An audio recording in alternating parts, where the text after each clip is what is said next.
بسم اللہ الرحمن الرحیم. آداب، السلام علیکم. محترم جناب پانڈورنگا ریڈی صاحب،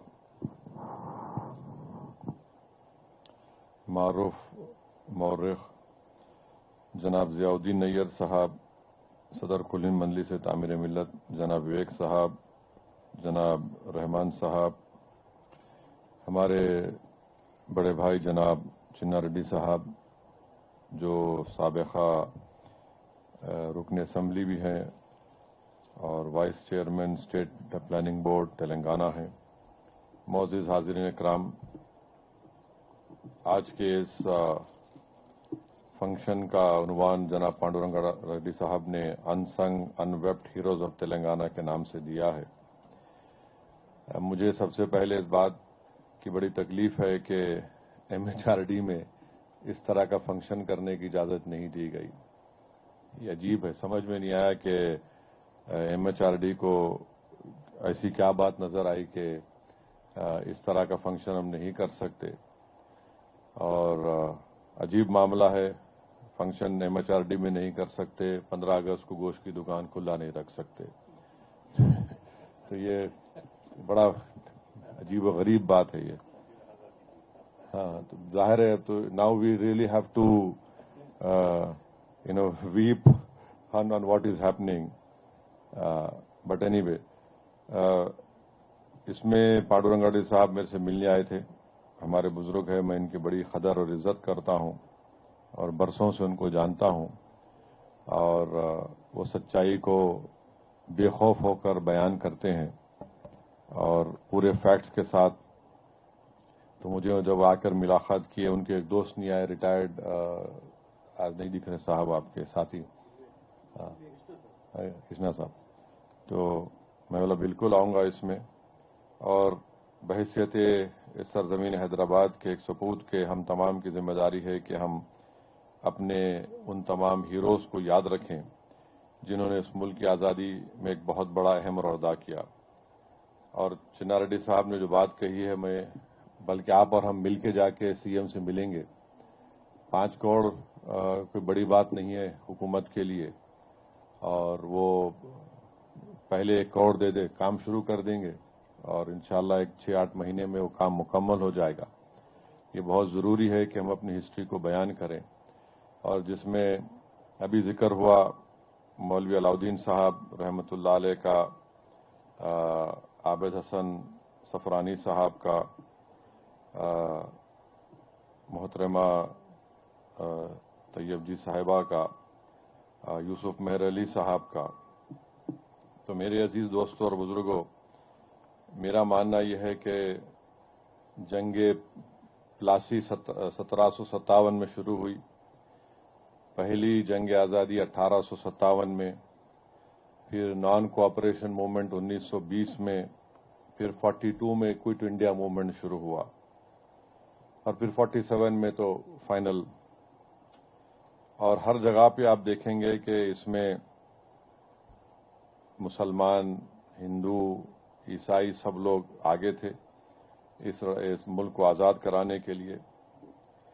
اور خاص طور سے میں آپ کو یہ بتانا چاہوں گا کہ آپ ان لوگوں کو پائیں گے جو کالا پانی میں تھے 10 سال، مگر 6 مرتبہ انگریزوں کو لو لیٹر لکھے کہ میرے کو معاف کر دو. اور جو صاحب لکھے ان کی فوٹو پرائم منسٹر کے آفس میں ہے.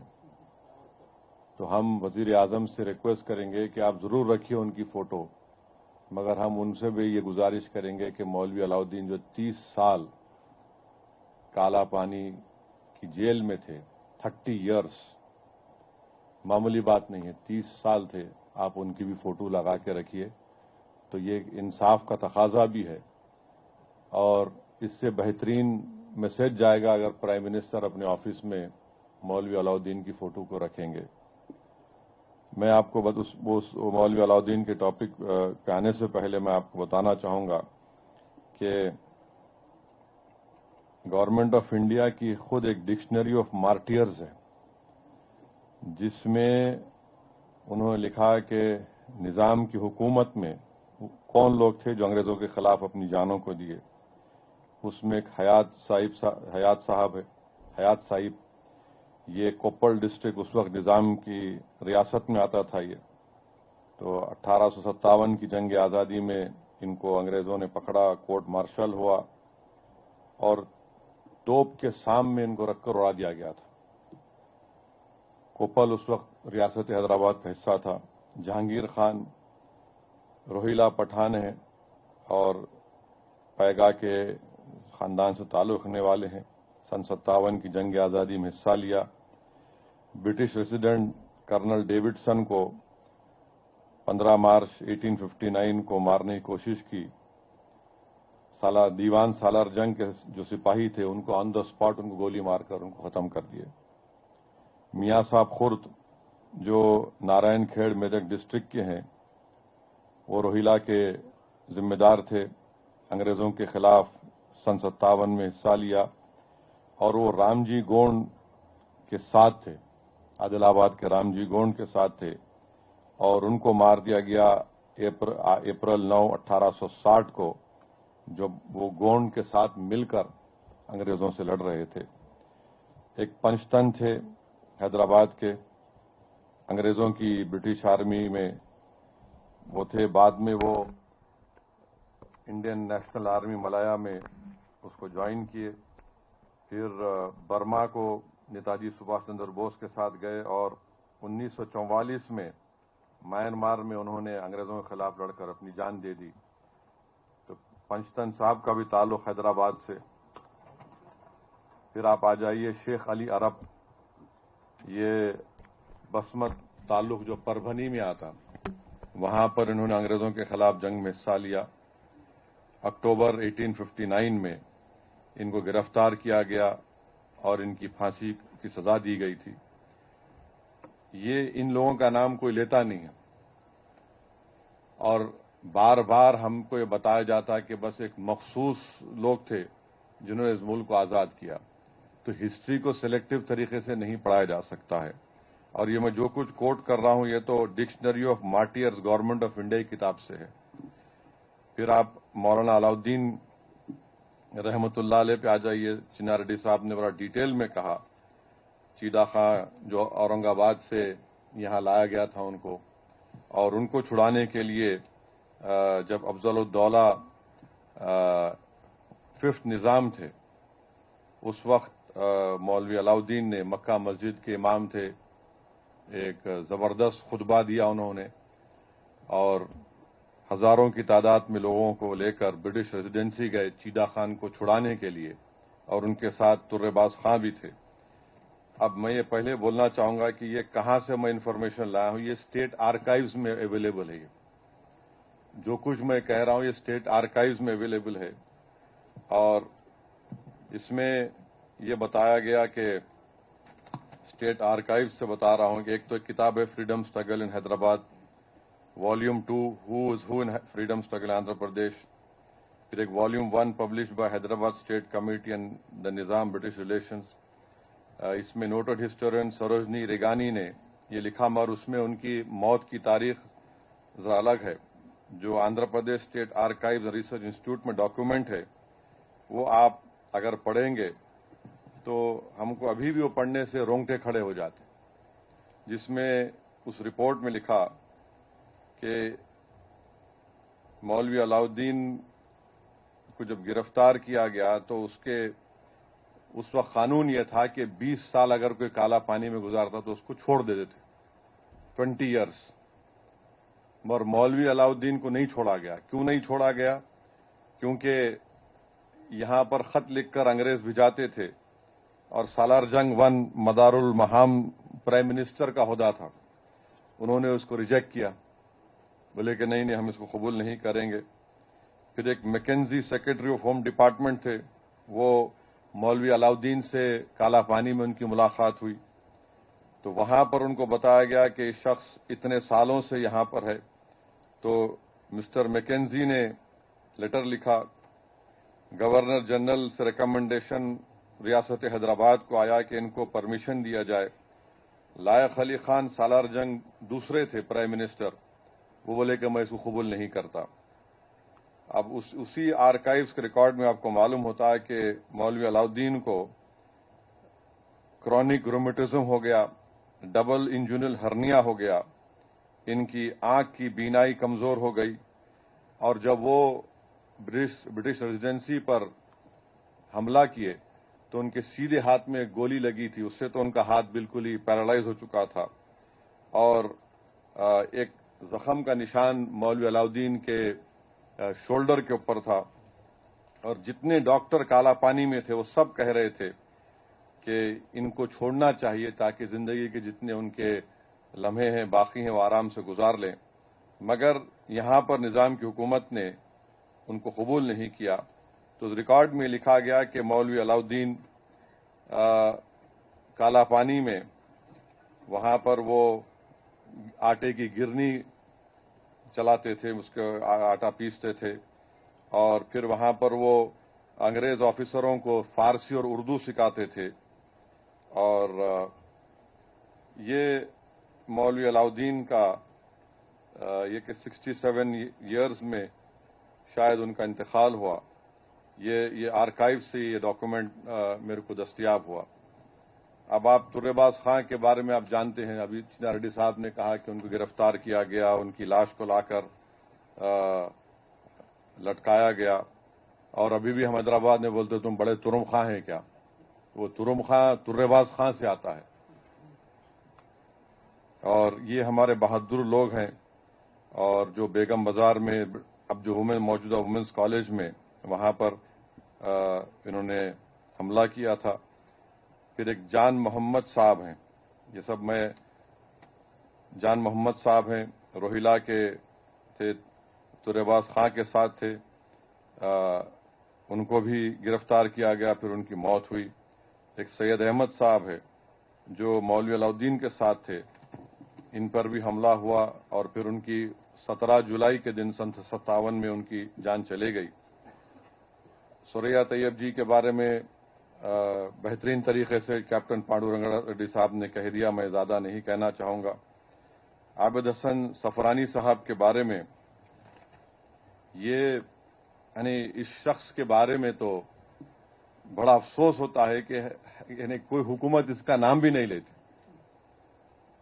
ایک لفظ نہیں دیتے۔ بھائی اگر پہلا انڈین جو تھا جو سب مرین میں گیا نیتاجی سبھاش چندر بوس کے ساتھ عابد حسن صفرانی تھے، اور میں ایک کتاب لایا ہوں، یہ کتاب ہے عابد حسن صفرانی نیتاجیز کامریڈ ان آرمز، اس کو کمپائل کیا ہے عصمت مہدی اور شہباز صفرانی نے، یہ ان کے رشتہ دار ہیں۔ اس کتاب میں اگر آپ پڑھیں گے تو اس کتاب میں عابد حسن صفرانی صاحب کا ایک انٹرویو چھپا تھا ایک اخبار میں، مین سٹریم جرنل 26 جولائی 1997 میں، جس میں عابد حسن صاحب یہ بولتے کہ یہ سب مرین میں جو ہم گئے 3 مہینے سب مرین میں تھے، جرمنی سے لے کے پریزنٹ ملیشیا تک ورلڈ وار چل رہی، معمولی بات نہیں ہے 3 مہینے آپ سب مرین میں رہنا، اور اس میں کیسا سب مرین میں کیا حالات تھے۔ مدن گوپال صاحب سوال کیے کہ you went to South Asia in the U boat, please tell me more about it. تو عابد حسن صاحب جواب دے رہے کہ we had romantic notions about the journey in a submarine. When we boarded we found that the U boat had space enough for only one bed, for only one bed. It was a small room where the entire crew, the doctors and us all sat together. We sat up all 24 hours. We sat there motionless. There was no elbow room at all. We felt cramped. The moment we got up, we found ourselves in the way of somebody or other. It was like a solitary confinement. Even in jail, the living condition would be better. Such then was our life, and I felt concerned about Netaji's health. He had been losing weight. I asked the doctor, and he made Netaji take some exercise. As soon as we entered the submarine, we smelled diesel. It looked as if the blanket supplied to us had been soaked in diesel. And when we sat down to eat, we felt that there was diesel in our food also. In fact, we were so impregnated with the smell of diesel, which we would like not to eat. اب بتائیے کہ 3 مہینے